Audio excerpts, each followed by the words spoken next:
ఇప్పుడే మా లింగంపల్లి కిషన్ రావు గారు వచ్చి యాద్ చేస్తున్నాడు. యాప్ పెట్టిందట. యాప్ యూరియా అనట షాపులో లేదు కానీ యాప్లో పెడితే వస్తుందట. గోపాలన్న చెప్పి విన్నారు కదా మీరు.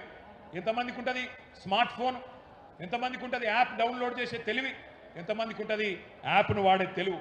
అందుకే ఈ రైతు సదస్సు వేదికగా ప్రభుత్వాన్ని డిమాండ్ చేస్తున్నాం. వెంటనే యాప్ల పేరిట జరుగుతున్న నాటకాలు రద్దు చేసి యథావిధిగా షాపుల్లో వెంటనే యూరియా అందించాలని చెప్పి మీ అందరి చప్పట్ల మధ్యన ఈ ప్రభుత్వాన్ని డిమాండ్ చేస్తూ ఉన్నాం. అట్లాగే ఇంకొక విచిత్రమైన విషయం, పైన ఢిల్లీలో బడేబాయి ఉన్నాడు కదా, బడేబాయి, ఆ బడేబాయిని చోటేబాయి నకలు కొడతాడు.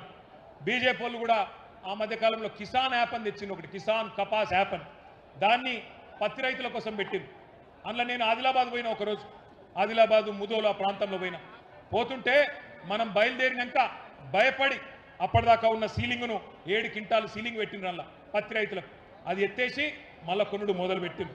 మరి ఇవాళ రేవంత్ రెడ్డిని కూడా నేను గుర్తు చేస్తున్నా, మోడీ అంతటోడే దిగొచ్చిండు రైతుల దెబ్బకు.